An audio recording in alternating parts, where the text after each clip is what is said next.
For everybody out there, thank you for joining us today. I'm Justin Clifford. I work at Bereave, and I'm going to be your host today. Loss Leaders is a program centered around how companies could and should, in our opinion, step up when loss or hardship or change occurs in the lives of their employees. And the reason that we do these programs is that we're on a mission to help companies provide the absolute best possible bereavement response when their employees suffer a loss. And in that pursuit, talking about leave and talking about manager training and all sorts of things, we meet some really incredible people that can really just bring so much education to business leaders who are working to build more compassionate and empathetic workplaces. So this is really our effort to get them in front of you. As I mentioned, the chat is open. I'll keep an eye on it, monitor for questions, highly encouraged. Ashley's kind of in the hot seat more than I am, but you can throw it at us and we'll do our best to cover everything. And we'll get recordings out by end of the week as well. Now, you're here for Ashley Holmes. Ashley is the director of sales compensation at Darktrace. She's worked nearly a decade in sales ops and primarily in compensation of an operations team. She's designed, administered, and optimized incentive plans that drive sales performance and really align business goals with the values of an organization, which I feel like she and I could actually have talked quite a bit about already. But wait, there's more. It's not just the business goals that she's focused on. She also pursues her work with a mindset of treating people well, really as the heart of a successful business. So while some comp plans out there tend to lean directly to the P&L and only to the P&L, Ashley's brilliance really is in the balance of the P&L and the lives of the personnel that it impacts. So understanding that a comp plan really needs to consider both to be world-class. Ashley, welcome to Loss Leaders.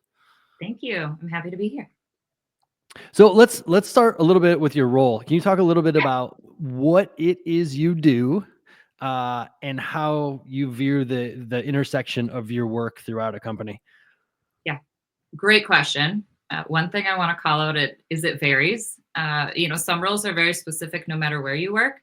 Sales compensation can vary significantly depending upon the role. So when we talk about sales compensation, almost always the primary focus is going to be around how do we issue commissions or payments that people earn through different selling behaviors. So if you have a variable component to your pay and it's paid via a commission plan, I'm going to be a part of that. Beyond that, there's a lot more to compensation than just variable compensation. So there are going to be other greater strategy movements around compensation on the whole. And again, it will vary.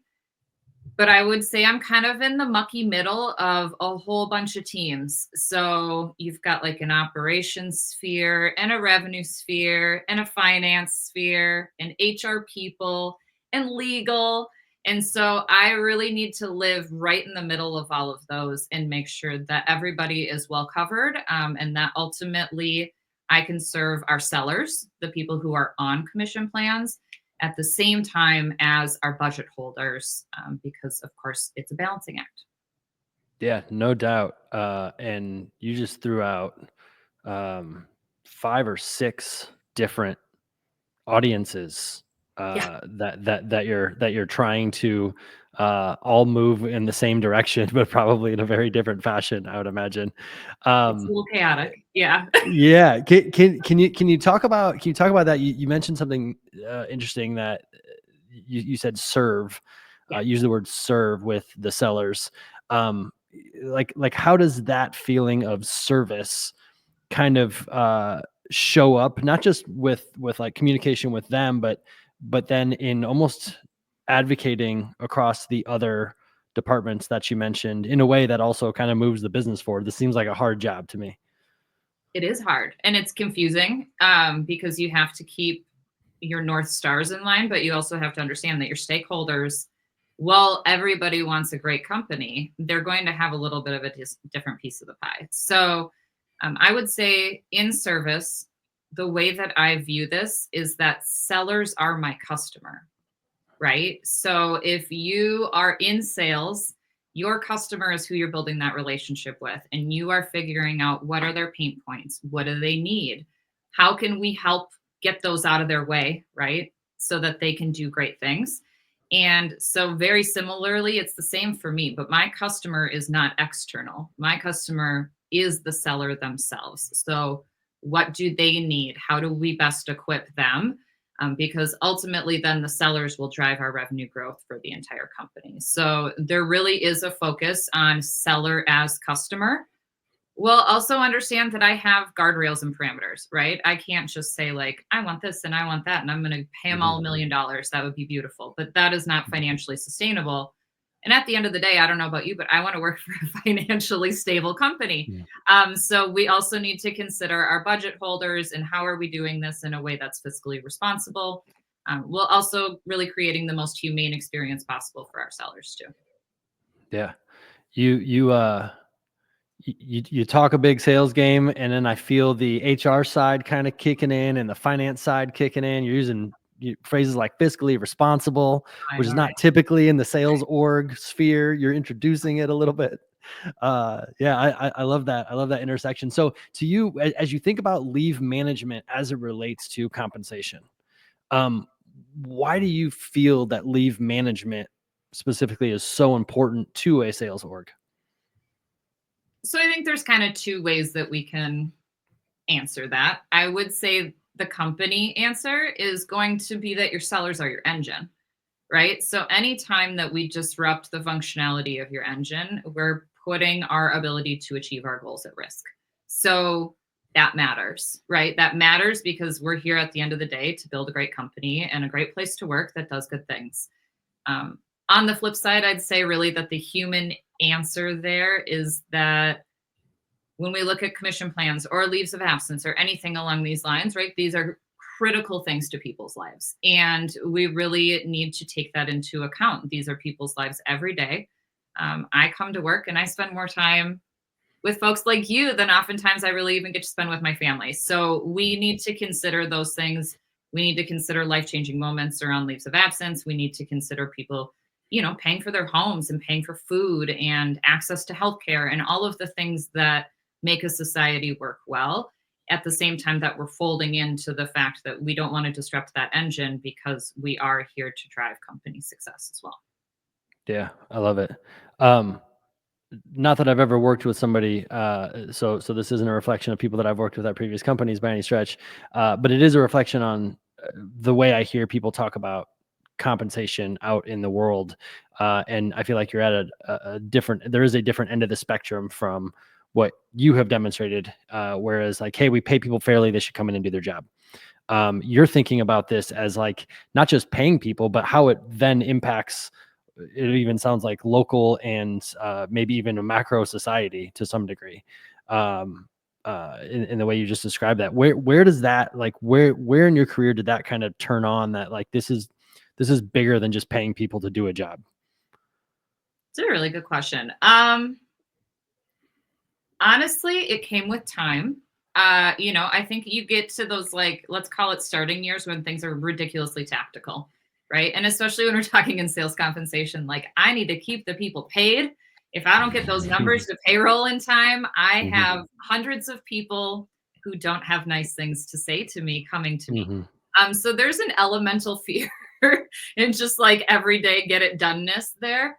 I think really I'm going to be honest, that turning point for me was probably becoming a parent, right? Like mm, seeing things from a little bit of a broader perspective. And maybe I would have hit that maturity point even without having a family. Um, I've always cared about the whole and the entire group there, but I really think to shift out of that like granular boots on the ground, do thing into that a little bit higher up. What are we doing? How is this impacting the whole? Is our net result, right? Like, are we investing a little here to gain there? I think those maturity things really came into line as I grew as a human being myself and started to see that the things that Ashley does in the world also really impact other people in different ways as well. yeah. So you've been at some pretty amazing companies around and working on this topic. Um, so you've been around it for I think like I said nearly a decade, if not a decade. So you've seen it evolve, right? As just as your own maturation around the topic or on the way you view life has evolved. Right now, how would you describe kind of the state of the state as it relates to trends and kind of emerging thoughts around sales compensation and the way you have described it so far? Yeah, good question. I would say that I have seen a notable shift in intention. Let's call it kind of since like early pandemic days, maybe even to the great resignation kind of time frame. So let's call it within the last 5 years. Uh, just a greater focus on the company as a whole from a worker's perspective, right? So I don't know about you, Justin. For me, that was a time when I was, very dialed into like, what is my company doing? Are they bringing good into the world? Am I contributing to that good? Or, do my values align with my organization? And I think that those are things that people really care about. And when we see these societal disruptions, it forces us to pay attention, right? And Hmm. so I've seen a greater pay attention since that time. And then there are trends that I see that have really gained momentum, especially in that time frame. And I really want to say for companies that are competitive and on the cutting edge, these are things that are not negotiable for them because they can see that not only is it the right thing to do for their workers, but it also really gives them a competitive edge when it comes to the hiring market as well. Um, so do you want me to kind of go through like the granular trends that I see on Yeah, that level? yeah. Let's go. Cool. Okay, so let's kind of think through it here. First and foremost is offering somebody who's got to leave some sort of reliable and ideally predictable income when they're on leave. We talked about this right before we kicked off this morning here. So if I'm going to be out and I have a variable component to my pay, let's say I have a commission plan and I make about $5,000 a month on a commission plan. Am I not going to see any of those $5,000 during my leave? Am I going to see a portion of them? When am I going to see that? So companies who are on kind of that cutting edge there are really going to focus on how do we create a system for people to still bring in reliable income that they can plan for. So I think that that's really number one is finding a way to pay commissions on leave in a way that is well understood by the worker themselves. Um, Policy, procedure, Hmm. two of my favorite words, making sure that people understand how they're going to be compensated in what way. That really kind of feeds off of that first one, but not just like winging it and saying, we're going to take care of you, documenting it, making it accessible. Those things are critical. Quotas. So there's a couple ways that we can look at a quota, right? There are times that people are out of the office that we don't know that they're going to be out of the office. So in those situations and in all leaves on the whole, we want to look at prorating a quota when they come back. If you are not in the office, Justin, why am I holding you to a quota, right? So these are things that we oftentimes see for a new employee. If I have a new employee starting today, February 25th, am I going to assign them the full period quota or am I going to prorate it down to days worked? We want to look at that same mind frame for people who are out of the office, right? So prorating upon return is another competitive trend that I see out there. And I also see the companies that are thinking ahead really well, also prorating on the front end for leaves that they know are coming. So this oftentimes will be a parental leave just because that can tend to be a little bit more predictable, not always. But in those cases, making sure if we know, Justin, you're growing your family and you've got a little one coming in April and you're going to be out April, May for part of your leave, then if I knew that in December, what can I do for your quota here in the first half of the year to make sure that that's appropriate to your days in seat as well? And then I think the other one that I'm not seeing quite as many companies do, but really, again, the forward thinking ones are reentry plans.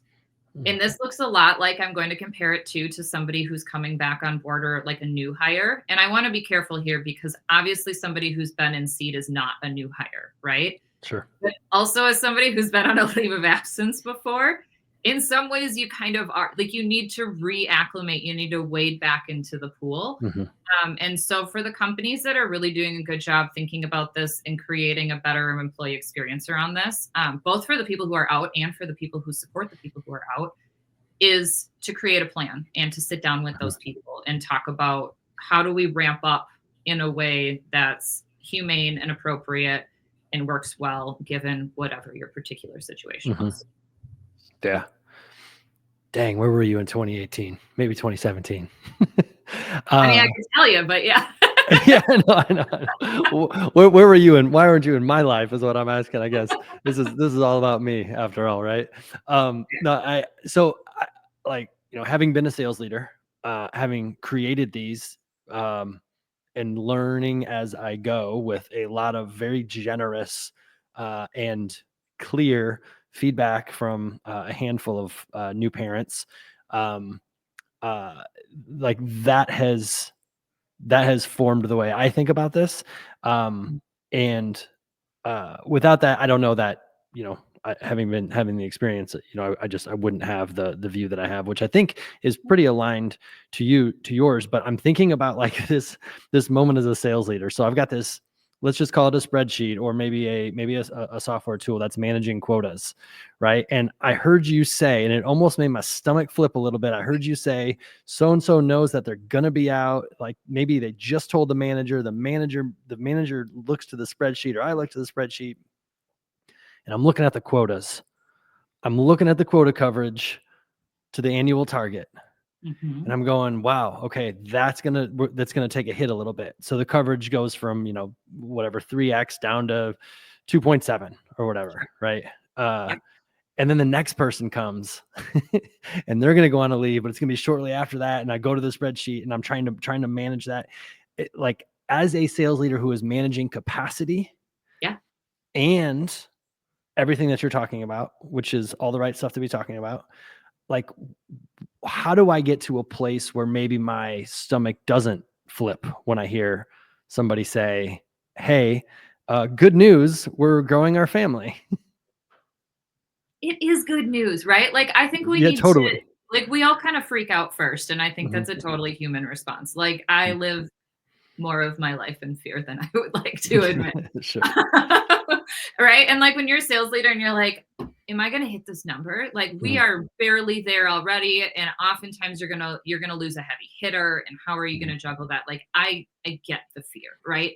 I think sometimes we just need to pause and remember this is a good thing. You know what? Sometimes it's not a good thing, and your people might need you even more in those scenarios depending on it. Or sometimes a really good thing comes in a really messy way, right? Like sometimes babies are born and there are health complications. So there's a lot to unpack around all this, which is like, let's Sure. call it numbers and spreadsheets, which I love and have an affinity for, and also human relationships, which I also love and have an affinity for. And those spheres don't always overline super well. So couple things I would say is, first of all, a strong quota model, you're going to have buffer, let's call it already, right? Like you talked about your 3x dropping to 2.7, right? Like companies build in buffer for a reason, and that is because life is unpredictable and these things come in. So I really think that's number one, is you should have a buffer. And if you don't have a buffer, yikes spikes, get yourself a buffer, right? Because we need to make sure we have that. And then I think the next conversation beyond that also goes into a really important topic around leaves that I don't know is always touched on, and that's coverage. So how are you going to maintain when you lose a part of your engine? And if you are so thin to begin with, you might have a hard time there. And that's where you're going to have to kind of assess your team and the true environment you have around you. And I can't give you a one size fits all answer there. But definitely, I encourage companies to consider coverage models anytime they're looking at leave of absence policy. It's critical, right? And so, how can the team cover, and how is the team rewarded for covering? That really matters. And are they rewarded in a way that doesn't pit them against their coworker who's out? That's essential, right? We Right. don't Right. want any icky, yucky feelings. I see it all over LinkedIn, people griping about people going on leaves because they have to pick up all this work. That's really Sure. unfortunate. And I really think that comes down to messaging and positioning from the company standpoint and the decisions that they make. We should be able to support one another. We should be able to pick that work up. And yes, there likely will be more work naturally, but I should feel confident that I'm going to get compensated from that work. And I should also understand that then if I need to be out at some point, that the company's got my back. And so there's a Mhm. lot to unpack there that I don't know that we would get super nitty gritty here without details of a particular org. But making sure we're looking at coverage models when we look at all of this is also super critical there. Yeah. Yeah. No, that's super helpful. Uh, a lot going through my mind. And one of it is, we talked a little bit about the intersection of kind of where you sit across a company and all of the orgs that you're touching. Mhm. And it feels to me like you can almost be like the critical nature that you're playing to keep the spreadsheet and people's lives together. Like that is a really, really critical piece of that wheel, I guess you call it, Nothing? to keep the engine to keep the The engine answer. going. Yeah, yeah. Um, so as you're thinking about, because I want to talk about that. You mentioned a couple times like communication, messaging, Yeah. um, and then kind of alluded to like people doing some work that might not be assigned to them, Mhm. until somebody else goes on leave, and so now they're kind of picking up, and that can cause frustration, right? That can Totally. cause frustration. That can cause a lot of emotion and all sorts of, uh, usually ill will, unless maybe it's communicated in advance. That. And so we one of our advisors and a friend, Ashley Hurd, kind of talks a lot about, um, prepping your team. Like, hey, Mhm. if things go south or if something happens, this is how we will respond as a team. Is everybody bought into that? Right. That's where my head went. It went to Ashley Hurd. Um, is that, and you're nodding your head, but is that kind of a similar concept then that you take or would take to approach trying to head off any sort of frustration or any other feelings that skew to the negative side? 100% solidarity with all the Ashley H's of the world. I am right there too. Okay, so if we talk about leaves of absence, we are not talking about if, we are talking about when, right? Like it will happen, period. If you have humans working on your team, at some point, life is going to throw somebody a curveball. And so you can either plan ahead and do this proactively, and you can publish it in a place that your people can access it easily and you can speak to it. And what it sounds like Ashley's doing is communicating, setting expectations, and gaining buy-in, right? Like that's like human relationship 101 stuff, right? Like if we're going to be Sure. on a team, I don't know about y'all, but if your kids are on the soccer team or anything like that, right? We're talking about like who goes where at what point, who's covering which positions, and Justin, how can I count on you? Right? Like if I'm doing my job, how are you doing your job so that I know that everybody's doing their thing and helping one another out if necessary? And I really think that's what Ashley's speaking to there is how Mhm. do we set these expectations so we know, so it's second nature. And the beauty in being proactive and making these decisions on the front end is that you're taking care of the spreadsheety stuff in advance. So when your employee comes to you and says, I need to go on leave, the human part can kick in, right? Like Mhm. we're taking the fear out. The fear of Mhm. the numbers on the back end, we've already addressed that fear. We've Mhm. already made a plan. We already know what we're going to do. Is it going to be perfect and granular? No. And I think we should talk about ways that like policy versus specifics can vary. But I really think if you're taking part in planning on the front end and you're documenting and you're being clear and you're communicating well, then that clears all that noise for you and gets that fear addressed on the front end. So when somebody comes to you and says, I have this thing, I mean, I don't know about you, but that's where I want to be as a people leader. Yeah. I want to be able to address them as a human and say, like, I'm so excited for you. I am so sorry. Whatever this is, I am here for you. I'm going to support you. Right. Mhm. And that's what good policy does. It gives people leaders guardrails, it gives them a lane so Mhm. that when surprises come, they know the path to take. Mhm. Yeah. Um, you make it sound pretty obvious. I've been in environments where that wasn't the case. I know that there are a ton of environments, kind of what you alluded to, what you see on LinkedIn, that it just isn't the case. There isn't a plan. There isn't a buffer. Uh, Almost caught off guard, as if, Mhm. you know, how dare you have a life outside of being a seller for us, right? Yeah. Um, you talk a little bit about, when you get to the life, you think about income, and there's always this, the concept, like, you just don't mess with people's money, right? Yeah. At work, if they're on a variable plan, have it have it ready, have it clear, report on it, be accurate, to the best of our ability.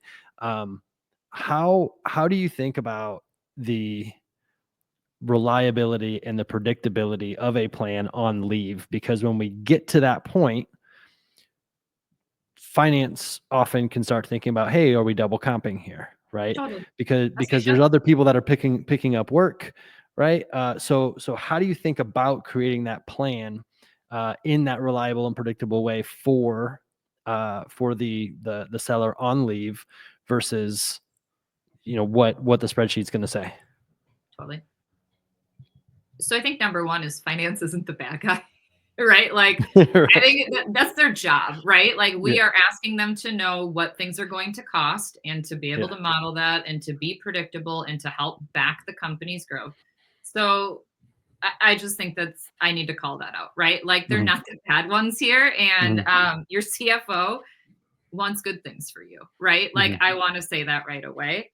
You need to speak their language, y'all. Like, I think that's number one. So if we're talking about how do we translate this? How do we make something that does work and is fiscally responsible? And how do we do these things proactively?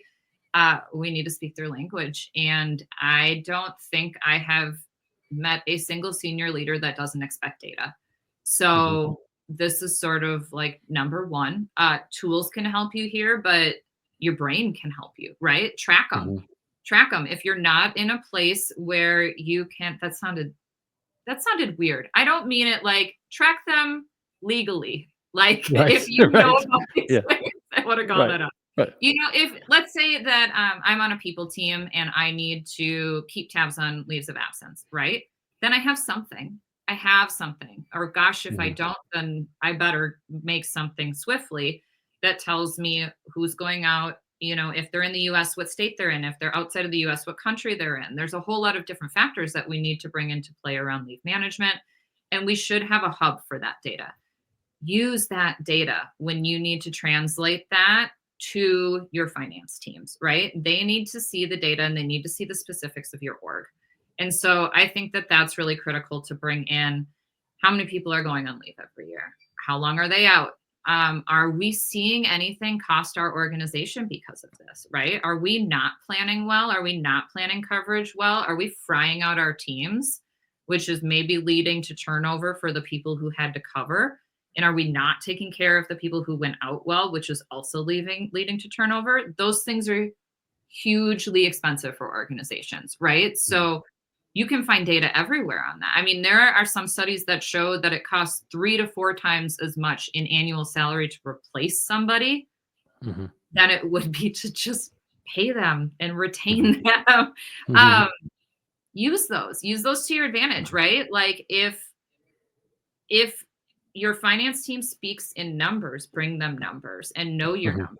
And I think that's really the bridge in my mind between the two, is that everybody's looking out for the same thing. You want a successful company overall.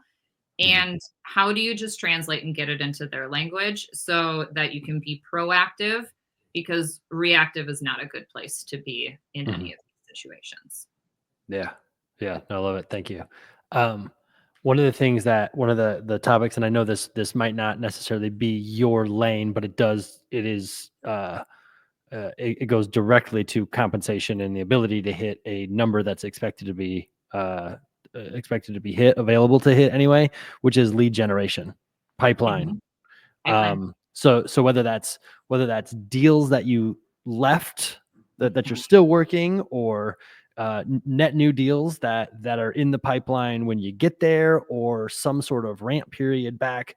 When you think about, the the experience and kind of what you're seeing, what you've seen out there, like how should a sales leader think through making sure that a seller has the opportunity to be successful upon return from Yeah. any leave? Critical. And I think in some ways this goes back to that idea of what are you affording your new hires? Mhm. Right? Like, so let's think about things like if somebody wasn't working, then they shouldn't be held to the quota during that time, perhaps. That, I think that that's a really good starting point. But the pipeline is critical. It's not just the quota, it's can they achieve upon the quota? I've seen this handled a few different ways. And so I think it's important to call out that not every role is the same and not every company is the same, but there are some North Stars, right? So when it comes to turning on or turning off leads, if you have a situation where it is sort of like a toggle, I turn it on Mhm. and Justin Mhm. gets leads. Cool. Sure. Um, do that, please. Right? Do that. If let's say Ashley's coming back from leave, she's been out for a multitude of months, but I know she's coming back March 1st. I would certainly hope that that pipeline is turned back on, however many weeks in advance as properly dictated by your data that tells you Sure. those things. We don't want leads Mhm. sitting cold. This is also a really important part of coverage plans, right? Mhm. Like coverage is not just getting stuff over the finish line. And sellers know that, yeah, the glory is in getting it over the finish line, but how much of the work is in those prospecting stages? And Mhm. that's where your coverage models are really critical. If we are only looking at getting it across the finish line, you will effectively stall out somebody's book of business while they're out of office. Mhm. And you're going to set them up to be in a situation where they've really lost their momentum. And I Mhm. think that there are some really simple things that you can do to treat them fairly by looking at when are they coming back? What is my coverage team able to take on? It doesn't have to be one person. I don't only need to have Justin helping me out. If I have a team of 8 people, maybe everybody is, working on a couple opportunities for me in the weeks leading up to my return, and then those get warm handed back over to me in week 1, week 2 when I'm back, depending on what my reentry plan looks like. So I'm going to struggle a little to give a very specific example just Mhm. because there is so much variation in how Sure. companies handle pipeline. But I do think it's critical to note that coverage is so much more than closing opportunities. And this is, again, an area that you need to account for on the front end. So there's a plan. And like Ashley Mhm. Heard said, speak to them on the front end, right? Like if Mhm. I'm Mhm. going to be out, we should be talking about all those things on the front end so everybody knows what to expect. Yeah. Yeah. No doubt. Um, you used the word phrase curveball earlier about talking about life, and it's not if, it's when. Um, Mhm. so far, we've kind of huddled around known leave, Right. typically so far like parental leave. Um, what about like the curveballs, the less ceremonious congratulatory, you're going to be out because of a bringing a new life into the world? What about things like bereavement, obviously, but caregiving, hardship, some sort of life transition that's a little bit more open ended to some degree, Mhm. where there's less of a known like end point, right? It's not 90 days and that's what the policy says in your back, but there might be, it might bleed over, days, weeks, potentially months. Yeah, How do you think about those moments and being able to adjust, knowing that situations are unique, but they also need to be equitable? totally. So I think there's sort of like a funnel here, but what I would say at the utmost level and what your starting point should still be is well documented policy, right? And I also think, and you and I have talked about, parental leave gets a lot of PR, Mhm. like even though even though bringing a baby into the world is not a walk in the park for many of us. um Oh, it's not vacation? Please don't I'm ever say just that to people, folks. I'm just Please kidding. don't ever. I'm I just definitely got that kidding. one. That was like a spear to my heart, Justin. Yeah. I know, I A know. vacation where you haven't slept and your body is still healing and all sorts of Yes, things I going on. know, We all I know. know. Yeah, it's something else. But right. So I think first of all, even though we like to spin parental leave as like, sunshine and rainbows, we should first admit to the Mhm. fact that parental leave is often not sunshine and rainbows. And also, Totally. not everybody who goes on parental leave has a happy ending.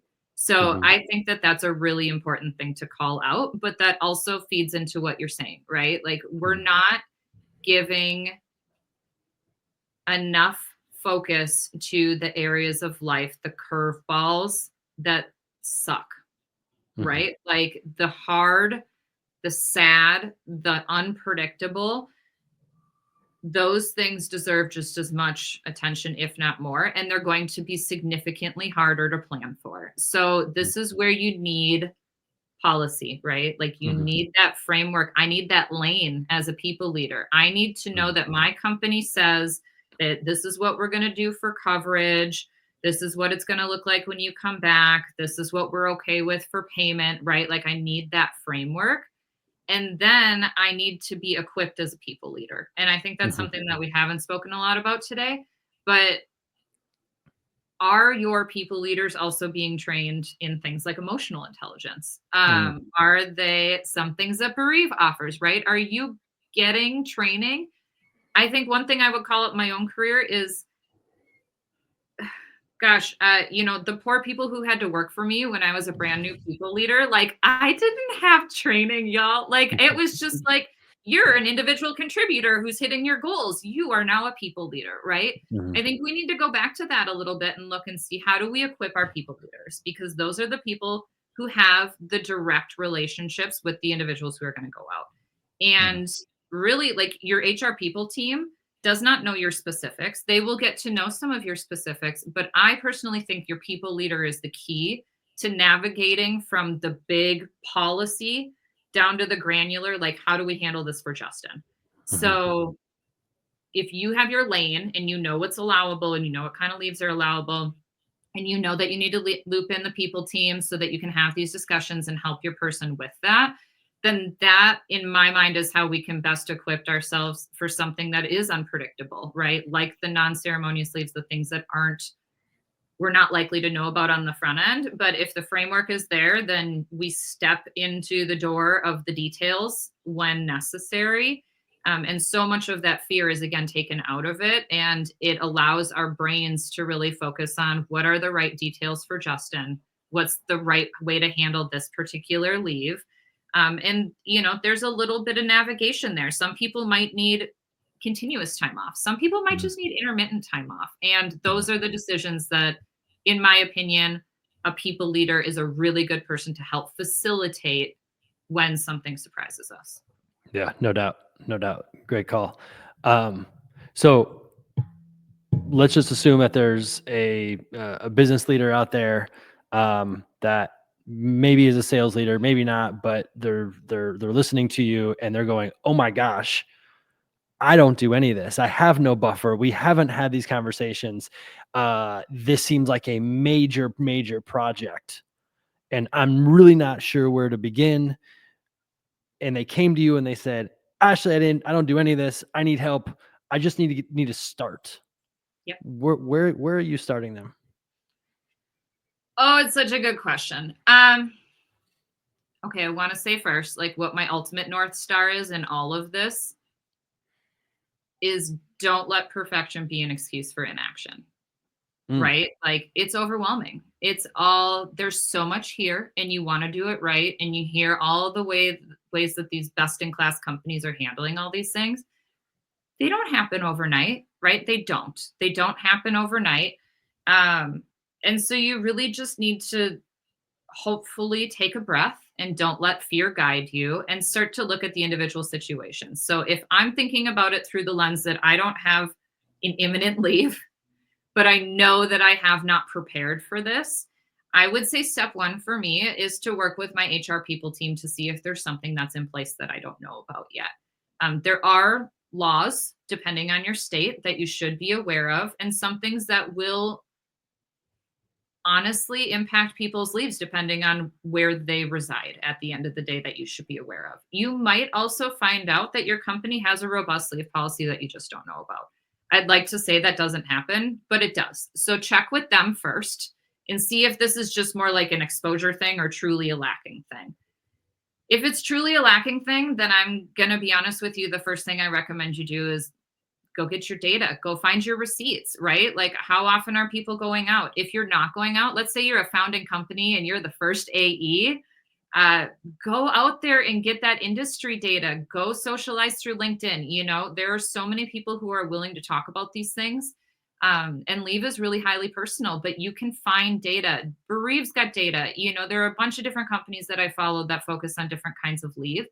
So depending on whether you are in a bigger org where you can really collect those receipts internally, if you will, or let's say you're in a little tiny baby startup org and you need to go out broader, get the data, speak the language of your people. And I really just think start. You have to try. Mhm. You have to try. Mhm. And it's not going to be Mhm. perfect. And you're probably going to get some feedback from some people that they don't like it.